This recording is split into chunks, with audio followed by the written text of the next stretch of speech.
Bueno, amados hermanos, el hermoso evangelio de Juan es la palabra sobre la que nos hemos enrumbado, sobre la que hemos estado trabajando ya desde hace meses. Y justamente empezó este evangelio con una parte muy teológica sobre lo que es la naturaleza del Señor, sobre lo que es la deidad de Cristo. Pero sigue luego en el capítulo 2 toda esa referencia a lo que es la fe verdadera.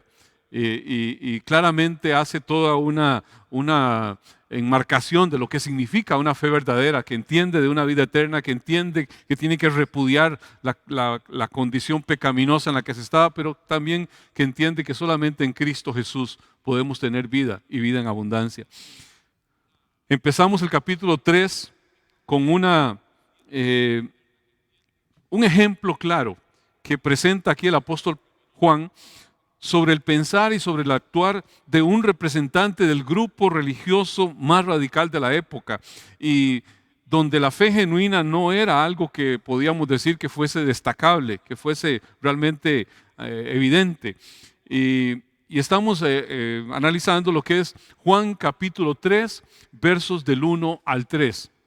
Y dice así, ya vimos del 1 al 2, pero vamos a leer todos. Dice así: había un hombre de los fariseos que se llamaba Nicodemo, un principal entre los judíos. Este vino a Jesús de noche y le dijo: Rabí, sabemos que has venido de Dios como maestro, porque nadie puede hacer estas señales que tú haces si no está Dios con él. Respondió Jesús y le dijo: de cierto te digo, que el que no naciere de nuevo no puede ver el reino de Dios. Aquí estuvimos viendo cómo en el versículo 1, ese hombre llamado Nicodemo era un líder religioso, un judío, fariseo. Hablamos un poco de lo que eran los fariseos, los saduceos, los escribas, y cómo eran gente que sus enseñanzas eran un fiel reflejo de lo que era el ser judío. Donde mostraba una rigidez y que terminó siendo esa rigidez en constituir a sus rituales externos en lo principal, al final de cuentas, lo que al final hizo que reemplazaran con religión lo que era una verdadera espiritualidad. Y sus prácticas al final terminaron por ser prácticas hipócritas, prácticas de un riguroso seguimiento que el Señor criticó fuertemente en diferentes pasajes de la palabra cuando les confrontó su actuar. Aquí vemos también en el versículo 2 cómo una noche fue este fariseo a buscar a Jesús. Fue de noche, posiblemente evadiendo el ser visto por alguno del Sanedrín o alguno del pueblo, y viene y le dice al Señor que ellos saben que Dios lo ha enviado para enseñarles. O sea, que hacen ver que lo que Él hace no podría tener esa manifestación si Dios no estuviese con Él. O sea, las señales milagrosas se las atribuían a Dios, pero sin embargo no accedían a inclinarse a entender que realmente era el Mesías esperado por Israel. Y en esto el Señor procede a confrontar a su verdadera necesidad de este fariseo y a la interrogante que había en su corazón. Ciertamente él no ha formulado ninguna pregunta, pero el Señor puede ver lo que está ahí, que él habla de un actuar religioso muy activo, pero vivía no con la certeza de lo que se espera, no con la convicción de lo que no se ve, sino con una interrogante. La persona nacida de nuevo, la persona que es rendida al Señor, tiene en su corazón una confirmación que la da el Espíritu Santo. Ese nuevo nacimiento es una marca que le sella por parte de Dios a la persona, y hay un cambio en motivaciones, hay un cambio de vida, un cambio en todo lo que conlleva ya el estilo de su vida, y es lo que el Señor procede inmediatamente a formular. Aquí el Señor desnuda de alguna forma la condición en la que ese fariseo y todos nosotros nos encontrábamos, y hace ver que la única manera de poder obtener nosotros vida eterna es como una gesta que emana de Dios, algo que nace en el Señor, que tiene su inicio en el Señor, solamente a través de esa forma, porque nadie puede tener vida en sí, sino de parte de aquel que es el dador de la vida. Dice Juan capítulo 5, verso 21, la Nueva Traducción Viviente dice así: pues así como el Padre da vida a los que resucita de los muertos, también el Hijo da vida a quien Él quiere. O sea, es una prerrogativa divina el dar vida.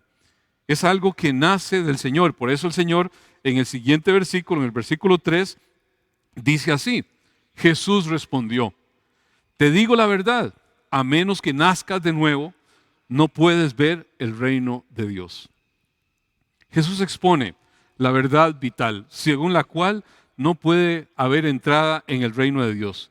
Nacer de nuevo es lo mismo que nacer de lo alto, que nacer de arriba. La palabra puede tener esos diferentes significados.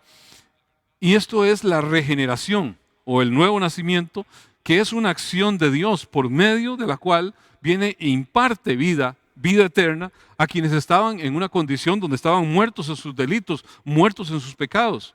No es algo que al final de cuentas el muerto pueda hacer para tener algún tipo de acción sobre esto. Y esto es lo que usted y yo debemos entender cuando vemos este tipo de pasajes. Cuando vemos la instrucción bíblica, tiene que prevalecer esa instrucción bíblica sobre la opinión personal. A veces cuesta un poco el poder sacarse esa forma de racionalizar a Dios, y muchos fallan al tratar de limitar a Dios en su actuar conforme a lo que humanamente nosotros razonamos y pensamos que tiene que ser así. Pero las cosas son como Dios las dice en su palabra y no tanto como yo pretendo hacer ver que debe ser. Y hay un pasaje, voy a citar 3 seguidos, pero hay un pasaje muy, muy extraordinario que es Efesios capítulo 2, verso 1, que dice así: y Él os dio vida a vosotros cuando estabais muertos en vuestros delitos y pecados. Dice el verso 5: aún estando nosotros muertos en pecado, nos dio vida juntamente con Cristo, porque por gracia sois salvos.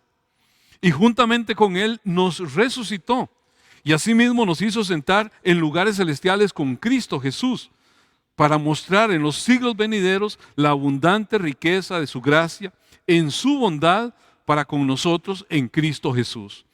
Porque por gracia sois salvos por medio de la fe. Y esto no de vosotros, es un don de Dios, no por obras, para que nadie se gloríe. Aquí es una clarísima expresión de la palabra que nos deja ver varias cosas. Estábamos muertos, espiritualmente hablando estábamos muertos. Y se requiere de un milagro justamente propio de la soberanía de Dios para cambiar eso. Un muerto no vuelve a la vida porque sí.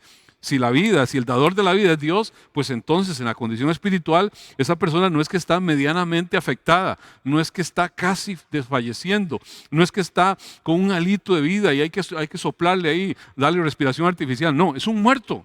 Es un muerto, y el muerto no vive de nuevo si no es por una acción sobrenatural. Ahí la palabra dice: hemos resucitado a una nueva vida, una vida espiritual, una vida que ya inició, que ya empezó en nosotros, pero que todavía hay toda un proceder que debe darse hasta una consumación de una plenitud en el tiempo que Dios lo ha determinado. Por eso se habla escatológicamente hablando de que es el ya, pero todavía no. O sea, ya usted y yo somos salvos, pero todavía no estamos en el cielo. Estamos en un proceso, ya estamos sentados ahí en lugares celestiales, pero todavía no se ha consumado en la plenitud. La fe, de hecho, es el producto, al final de cuentas, de esta regeneración que permite obtener la salvación. Pero tenemos que ver que esa fe es un regalo de Dios, es algo que Dios aporta y no es que nosotros la podamos dar, sino que es un don de Dios. Dios nos da esa fe por la cual al final viene producto de algo que sucedió antes de que la fe llegara a nosotros. Así que creemos firmemente que la regeneración precede a la fe, porque es la acción que Dios hace por medio de la palabra. Ahí no existe un mérito humano o un logro que al final de cuentas haga posible esa salvación, sino solamente gracia y soberanía divina en todo esto, al tener misericordia de quien Él quiso tener misericordia. Así tenemos que entenderlo. Todo es algo que tiene su inicio y tiene su realización en Dios, como algo que acontece en una secuencia, por supuesto, porque la secuencia para llegar a ser salvo tiene que haber una regeneración, tiene que haber esa fe para poder proclamar para poder creer en Jesucristo y entonces se consuma esa justicia de Dios en nosotros. Pero todo esto prácticamente se va dando en una secuencia, pero una secuencia instantánea, que nosotros lo vemos como un evento, como algo que sucedió en un momento dado. Dios usa el evangelio, precioso evangelio, para echar a andar todo esto. Por eso la importancia de que usted y yo prediquemos el evangelio. En ese momento, cuando la palabra es enviada, el llamado interno por la regeneración que se produce en ese muerto, lo hace Dios para que tenga fe y pueda creer. Y pueda decir al final, creo, Jesucristo es mi Señor. Pero ese muerto no hubiera dicho nada, no hubiese accedido a nada si el Señor no hubiese activado eso por esa regeneración que hizo inicialmente. Vea otro pasaje también que es contundente. Segunda de Corintios capítulo 5, verso 17 al 18. Dice, de modo que si alguno está en Cristo, nueva criatura es. Las cosas viejas pasaron. He aquí, todas son hechas nuevas. Y todo esto proviene de Dios, quien nos reconcilió consigo mismo por Cristo. Y nos dio el ministerio de la reconciliación. O sea, la redención del creyente, la cual se da, sigue una serie de pasos. Ahí hay una seguridad en el creyente de que Cristo, de quién es Cristo, quien cargó sobre él todo el peso del pecado, todo ese juicio divino lo carga Cristo Jesús. Él vino a ser el propiciatorio del enojo de Dios. Él recibe en primera instancia todo ese enojo de Dios sobre su propia humanidad. Tenemos que entender la aceptación en el creyente cuando cree en Cristo, en quien Dios se ha complacido. Dijo, este es mi Hijo amado en el cual tengo complacencia. Y cuando nosotros nos identificamos con Cristo en toda su obra, nos convertimos en parte de esos que Dios tiene un amor complaciente. Mi Hijo amado en el cual tengo complacencia. Hay siempre en el creyente una seguridad futura en aquel quien es la resurrección y la vida. El único que puede tener una garantía de herencia al final eterna en el cielo por Cristo Jesús. La participación del creyente en esa naturaleza divina al creer realmente en Cristo Jesús como el verbo de Dios le hace ser receptor de esa gracia. Y usted y yo podemos entender que hoy, porque Él vive, nosotros también tenemos vida en Él, porque somos una en Cristo Jesús cuando fuimos a las aguas y nos bautizamos en Cristo Jesús y nos identificamos con toda la obra consumada, acabada, hecha ya a favor de nosotros. Usted y yo no tenemos un sumo sacerdote que murió y dejó. Tenemos un sumo sacerdote según el orden de Melquisedec que perdura para siempre. Así que por siempre puede decir, yo soy el garante de que esa persona tiene al final de cuentas una justificación sobre su vida. ¿Cuál es? La obra que Cristo mismo hizo a su favor. Vea lo que dice, palabras contundentes, Tito capítulo 3, verso 5, dice así, nos salvó, no por obras de justicia que nosotros hubiésemos hecho, sino por su misericordia, por el lavamiento de la regeneración y por la renovación en el Espíritu. Vea los términos que usa. Hay un lavamiento, que es una figura del agua, que es una figura también de aquello que es la palabra, que viene a hacer eso, por la renovación del Espíritu, eso que recibimos de parte de Dios, el cual derramó en nosotros abundantemente por Jesucristo nuestro Señor, para que justificados por su gracia, viniésemos a ser herederos conforme a la esperanza de vida eterna. La salvación es la que trae a cada creyente esa limpieza divina del pecado, como un regalo de Dios, una vida nueva, una vida regenerada por el Espíritu Santo, que ha de ser llena por el Espíritu Santo, que empieza a ser y es protegida por ese mismo Espíritu, como nosotros como hijos de Dios somos herederos de esa gracia del Señor. Este es ese nuevo nacimiento que obedece a la misericordia del Señor nada más. Me obedece esa misericordia. Dios en su soberanía tiene misericordia del que quiere tener misericordia. Y eso es algo que tenemos que entenderlo porque así lo dice la palabra. A veces pensamos, no, eso no es justo, eso es injusto. No, la justicia sería que todos nosotros, pecadores, nos fuéramos al infierno. Pero la gracia y la misericordia de Dios es que Él tuvo misericordia de quien quiso tener misericordia. Y entonces hay algunos, no lo sabemos. Usted y yo no lo sabemos, simplemente predicamos y la predicación es el instrumento que Dios usa para activar su llamado a aquellos que son receptores de su gracia, de su misericordia. La entrada al reino de Dios que es la que se da a través de esa acción, es solo, al final de cuentas, se da únicamente, no solamente a ese reino que todos entendemos que, bueno, toda la tierra, su plenitud, los animales, las personas, aún los incrédulos, todos están bajo un señorío universal de Dios. Pero tenemos que entender, cuando aquí está hablando de una entrada al reino de Dios, se está refiriendo a algo más específico. Se está refiriendo al reino de la gente salva, la gente que al final de cuentas vive de nuevo, aquellos que han nacido de nuevo por un poder divino que ha venido a sus vidas por medio de la fe. Como un don de Dios, están bajo ese gobierno de Dios por medio de Jesucristo. A eso se refiere este reino. Los judíos se consideraban ciudadanos de este reino. ¿Por qué? Por sus prácticas externas. Porque simplemente el ser circuncidado era como el sello de que yo soy una persona del reino. Y amados, aquí el Señor está confrontando esa situación. Aquí se hace ver que no importa lo activo que se quiera hacer religiosamente hablando, todo lo que se pretenda, nadie va a entrar sin experimentar una regeneración personal producto de un nuevo nacimiento. Es requisito indispensable esa regeneración que hace el Señor. Mateo capítulo 19, verso 28 dice: y Jesús les dijo, de cierto os digo que en la regeneración, cuando el Hijo del Hombre se siente en el trono de su gloria, vosotros que me habéis seguido, también os sentaréis sobre 12 tronos para juzgar a las 12 tribus de Israel. Aquí Jesús está hablando de ese tiempo de la restauración de todas las cosas, en las que Dios ha hablado por boca de los profetas en diferentes momentos, que lo ha hablado desde tiempos antiguos, el establecimiento de ese reino eterno, luego de la segunda venida de Jesucristo. ¿Y quiénes van a ser convocados? Pues todos los llamados, todos los regenerados, todos los que tienen participación en ese reino en el cual Jesucristo, por su gracia, por su misericordia, ha hecho propiciación para ellos. No es la observancia de la ley lo que enorgullecía de alguna manera a los religiosos. No es esa la carta de presentación para tener un ingreso. No son las obras humanas en las que ellos ponían su esperanza.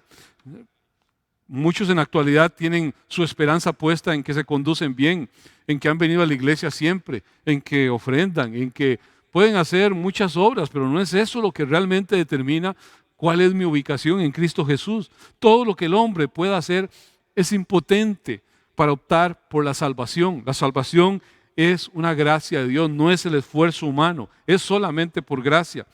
Me gustó mucho un pensamiento que leí de un comentarista, R.C.H. Linsky, que se lo leo así textualmente, dice: el nuevo nacimiento es algo por lo cual se pasa, no algo que se produce. Así como nuestros esfuerzos no tienen ninguna relación con nuestro nacimiento y concepción natural, de manera análoga, pero en un plano mayor, la regeneración no es una obra nuestra. Qué golpe, dice, qué golpe a Nicodemo. Ser un judío no le hacía ser partícipe del reino. Ser un fariseo, considerarse más santo que las otras personas, no le representaba nada. Ser miembro del Sanedrín y su fama como uno de los escribas sumaba cero. El rabí de Galilea le había dicho tranquilamente que él todavía no estaba en el reino. Así que Jesús le hizo ver que para poder ver ese reino de Dios es necesario que la persona nazca de arriba. O sea, que es el Espíritu Santo el que debe venir a implantar allí en el corazón vida que no es una vida que tiene origen aquí, a este nivel, a nivel de tierra, sino una vida que tiene origen en el cielo. Y es evidente que al expresar el Señor la entrada al reino de Dios, aquí es un equivalente a lo que es vida eterna, un equivalente a ser salvo. Es lo que está manifestando.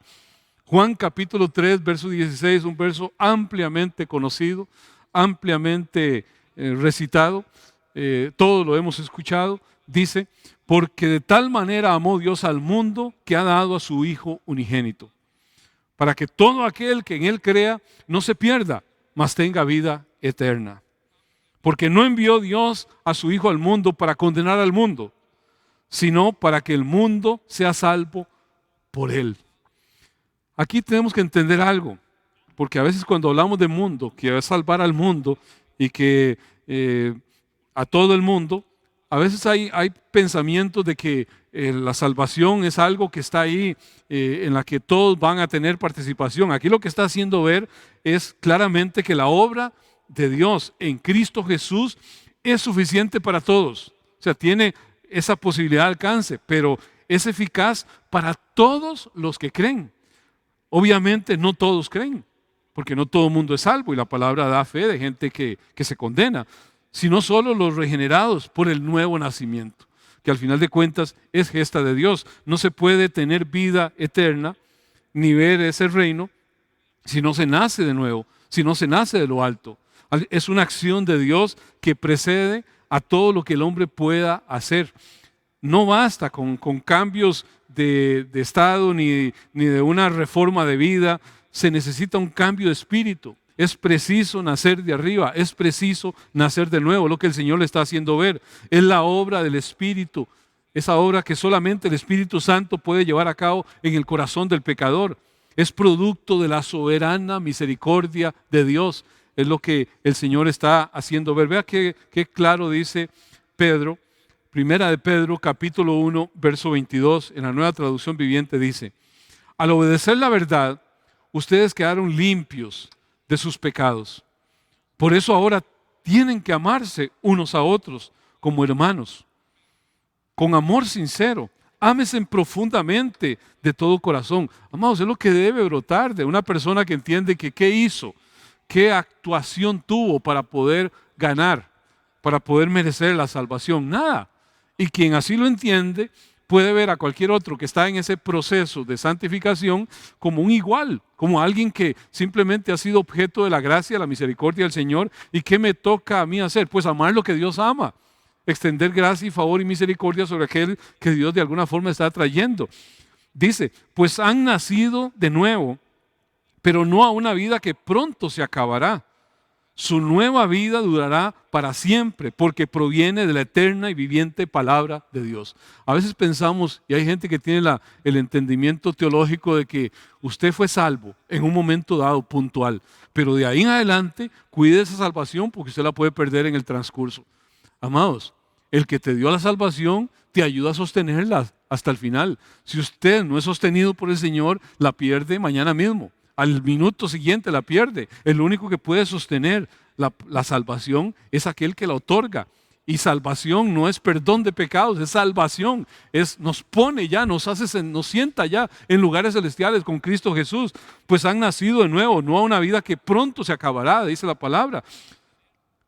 Y sigue diciendo, su nueva vida durará para siempre, porque proviene de la eterna y viviente palabra de Dios. Como dicen las Escrituras, los seres humanos son como la hierba. Su belleza es como la flor del campo. La hierba se seca y la flor se marchita.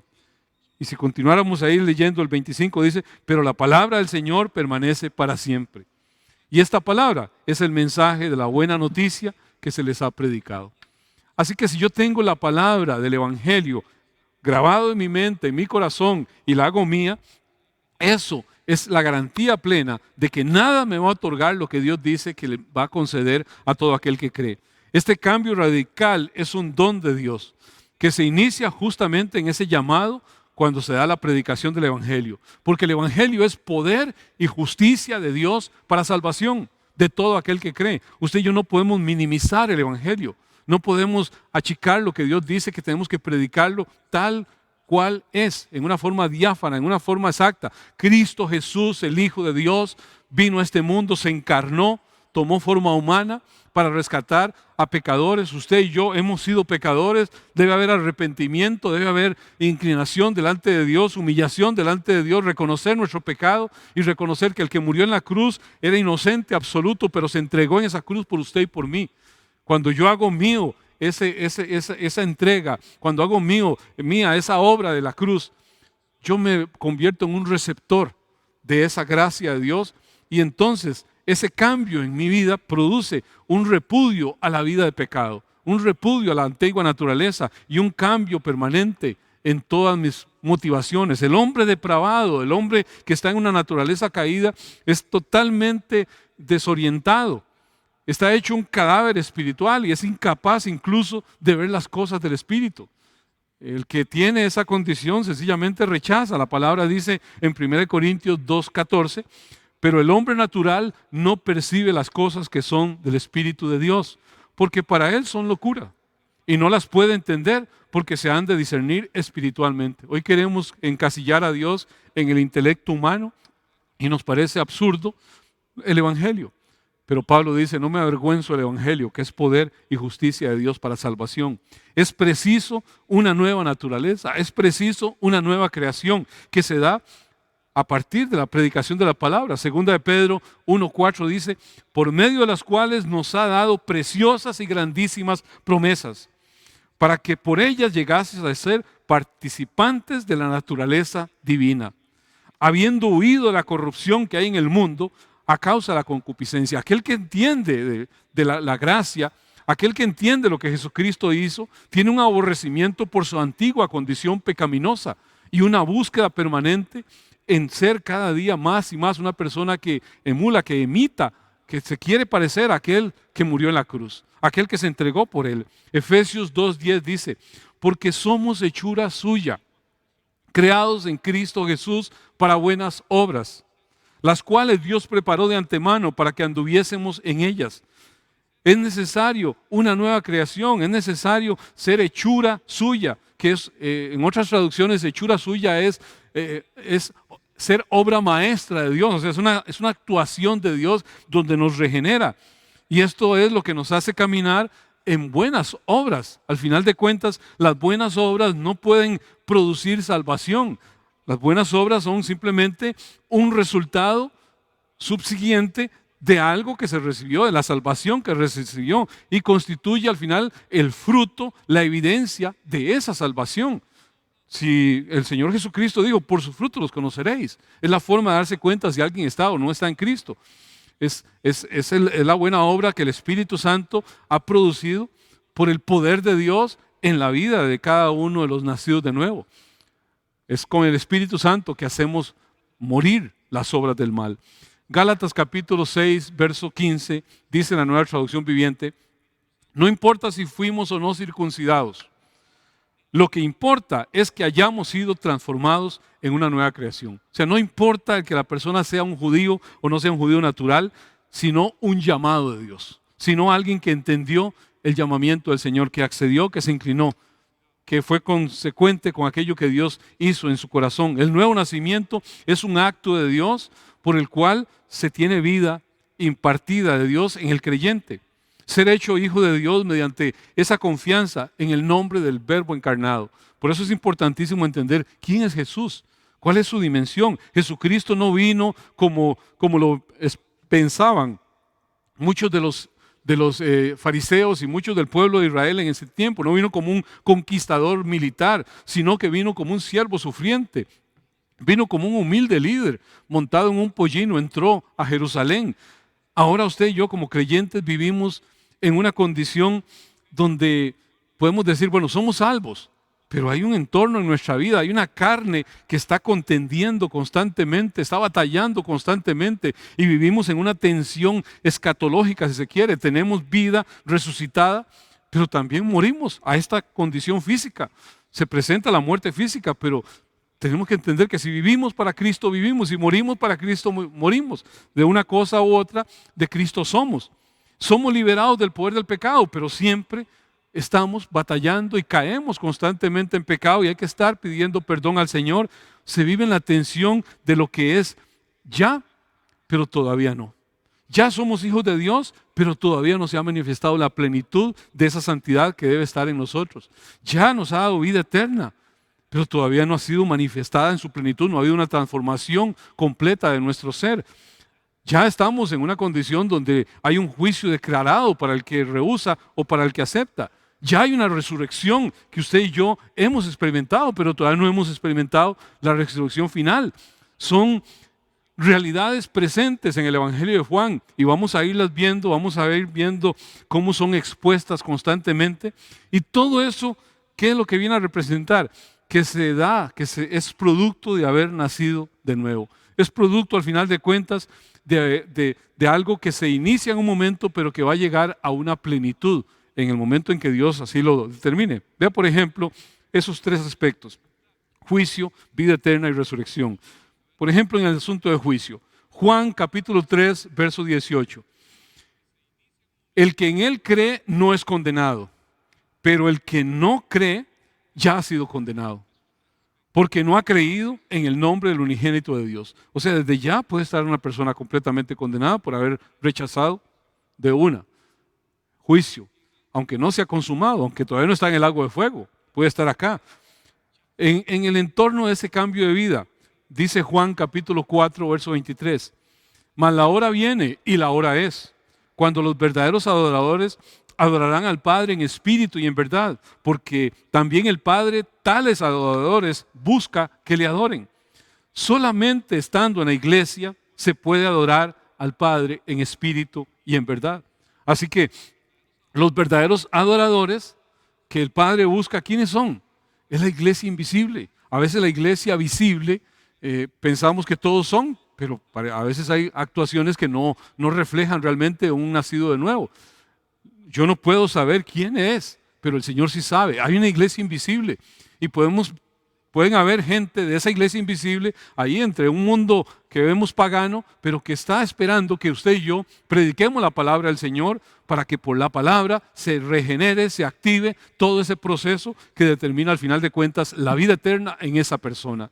Somos llamados a ser impartidores de esto, a ser reconciliadores, como lo dice la palabra, anunciadores a un mundo.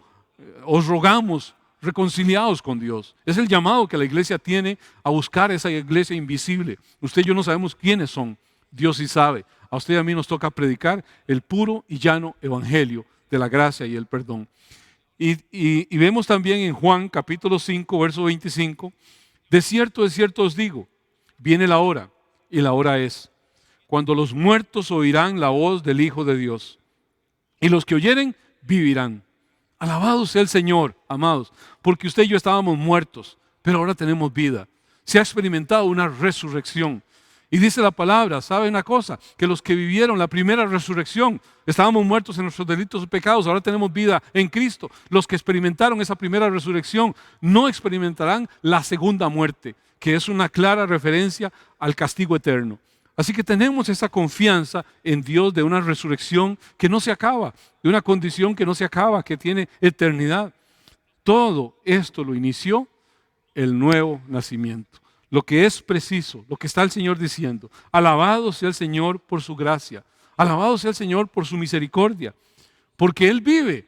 Usted y yo tenemos vida resucitada. Porque Él vive, entendemos que no se apartará de nosotros.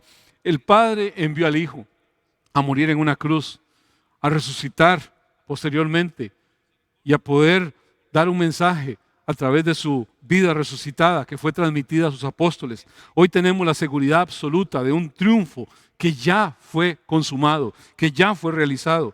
Ya no hay temor. Nuestro futuro es Cristo. Todo lo demás, al final de cuentas, no tiene sentido. Yo le animo a que con ese canto que iniciamos, adoremos un momento al Señor y meditemos en esta palabra y meditemos en lo que ese cántico dice. En el nombre de Cristo Jesús.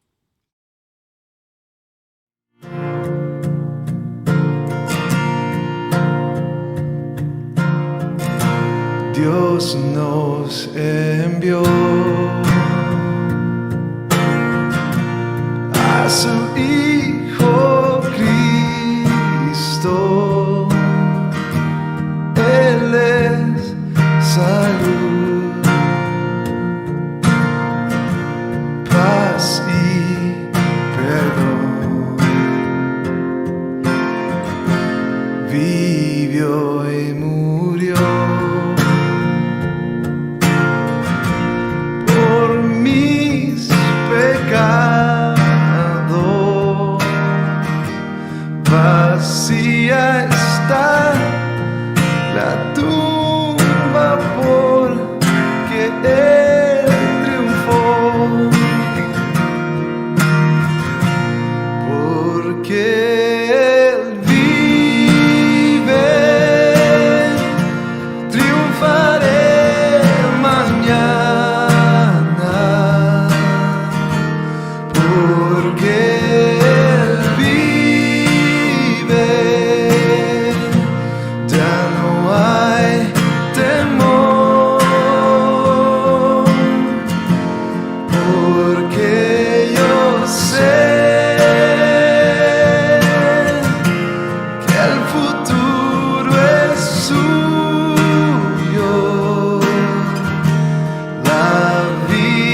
Cuando un día yo el río crucé con el dolor, batallaré,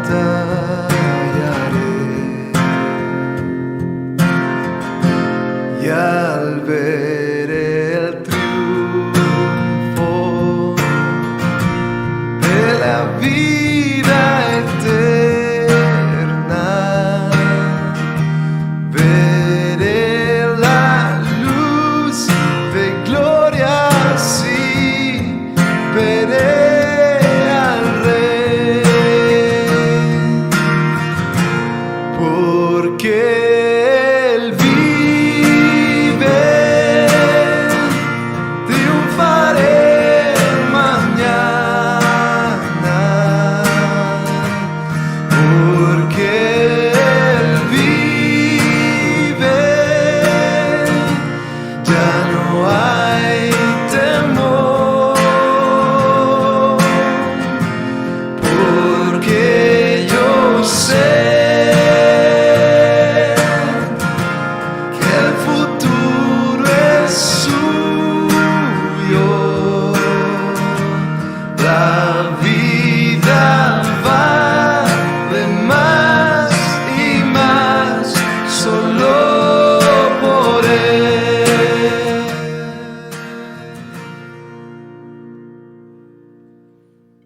Señor, porque tú vives, Señor, entendemos, Señor, que en esa resurrección nos estabas dando un anticipo, oh Dios, de lo que va a ser nuestra vida eterna. Esperamos un mañana en tu presencia, Señor.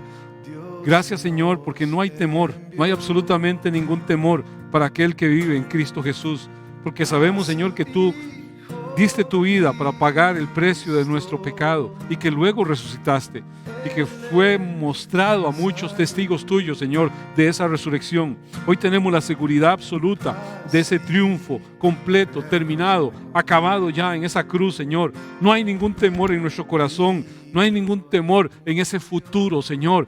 Gracias, bendito Dios de la gloria. Hoy, Señor, una vez más, renunciamos a nuestra antigua naturaleza pecaminosa, a toda inclinación de nuestra carne y queremos cada día más y más, Señor, ser gente consagrada, aquel que vive y reina por siempre y para siempre. Gracias, Jesucristo. Tú eres el dueño de mi vida, tú eres el dueño de nuestro corazón, tú eres el dueño de la iglesia, tú eres el que sostienes a la iglesia, tú eres, Señor, la garantía permanente de que, Señor, tendremos, Señor, una vida eterna en tu presencia.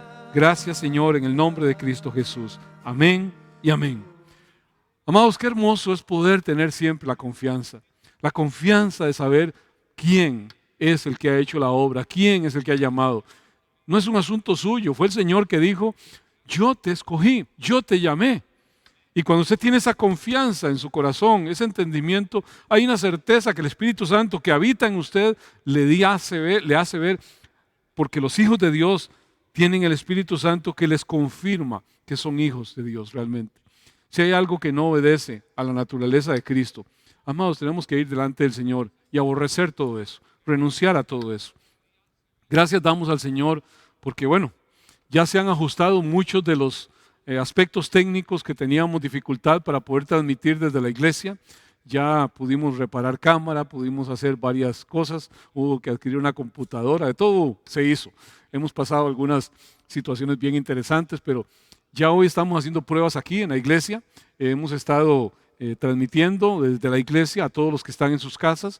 El próximo domingo, si Dios lo permite, vamos a estar acá con el grupo de servidores que van a estar instruyéndose, formándose para cómo atender al resto de la iglesia. Esperamos que ya en el mes de septiembre se va a dar una apertura mayor y entonces que pronto podamos reunirnos. Acordémonos que en todo esto hay que tener el cuidado, la previsión, hay que seguir acatando las instrucciones que dan las autoridades, tomando la seriedad del caso, sin entrar en un pánico, en un temor, pero sí siendo cautelosos en todo esto. Amados, les bendigo su vida, conforme el Señor dijo, así bendecirás a mis hijos, declararás mi nombre sobre ellos y yo los bendeciré. Que el Señor Dios del cielo y de la tierra te bendiga y te guarde. Que ese buen Dios haga resplandecer su rostro sobre ti y tenga de ti misericordia. Que ese buen Dios alce sobre ti su rostro, llene tu vida, llene tu casa, llene tu corazón de paz. En el nombre del Dios Padre, del Dios Hijo y del Dios Espíritu Santo. Amados, se les ama mucho, cuídense por favor y nos vemos próximamente en un grupo ya aumentado aquí en la iglesia. Que Dios les bendiga, se les ama mucho.